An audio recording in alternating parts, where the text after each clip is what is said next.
বিয়ে শেষ হয়েছে মাত্র কয়েক ঘন্টা আগেই, কিন্তু বর্মশাই যেরকমটি ছিলেন সেই রকমই রয়েছেন। বিয়ের পরের দিন শনিবার সকালে খোশ মেজাজে দেখা গেল ইকো পার্কে হাঁটতে দিলীপ ঘোষকে। সঙ্গে অবশ্য ছিলেন না স্ত্রী। যাদের সঙ্গে দিলীপ মর্নিং ওয়াকে আসেন, এদিনও সঙ্গী ছিলেন তারাই। মূলত তাদের উদ্যোগেই শনিবার সকালে ধুমধাম করে পালিত হলো দিলীপ ঘোষের জন্মদিন। বিয়ে করে অনেককে চমকে দিলেও দিলীপ ঘোষের কোনো হেলদোল নেই।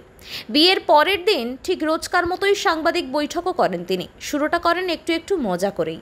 না, এখানে আলাপ হয়নি। ও মর্নিং ওয়াক করার লোক নয়, এখানে অনেকেই আসে। উনি আমাদের পুরনো পার্টি কর্মী, আমার চেয়ে পুরনো। উনি 12 সালে রাজনীতিতে এসেছেন, আমি এসেছি 15 সালে। তো সেরকম তা নয়, সবার সঙ্গে দেখা হয়, দেখা সাক্ষাৎ হতো। আমার বাড়িতেও এসেছেন। তো বিয়ে করার ব্যাপারটা হঠাৎই এসছে পরিস্থিতির কারণে, আর সেটা হয়েও গেছে যথাসময়। সেজন্য অনেকে ভাবছেন যে ইকো পার্কে হাঁটলে বিয়ে হয়, সারা জীবন হাঁটলেও বিয়ে হবে না। এরপরেই স্বভাবসিদ্ধ ভঙ্গিমায় আক্রমণ করেন রাজ্য সরকারকে। বাদ যাননি বিয়েতে শুভেচ্ছা বার্তা পাঠানো মমতা বন্দ্যোপাধ্যায়ও। দেখুন, এটা খুবই দুর্ভাগ্যের বিষয় যে নিজের রাজ্যের মধ্যে এতদিন দেশে কাশ্মীর থেকে উদ্বাস্তু হয়ে হিন্দুরা সারা দেশে গেছিলেন।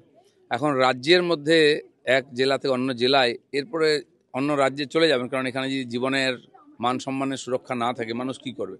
মমতা ব্যানার্জি এখানে ওখানে যাচ্ছেন, ঘুরছেন, গল্প করছেন, উল্টো দিকে যাচ্ছেন, ইমামদের সঙ্গে দেখা করতে পারছেন। আর এই ইমামরা যাদেরকে তাড়িয়ে দিয়েছে, ঘরহারা করেছে, তাদের সঙ্গে দেখা করার সুযোগ নেই ওনার কাছে। প্রসঙ্গত শুক্রবার গোধূলি লগ্নে বৈদিক মতে বিবাহ বন্ধনে আবদ্ধ হন দিলীপ ঘোষ এবং রিঙ্কু মজুমদার। খাঁটি বাঙালি সাজে ধরা দেন রাজ্য বিজেপির প্রাক্তন সভাপতি ও রিঙ্কু মজুমদার। মানস চৌধুরীর রিপোর্ট, ওঙ্কার বাংলা।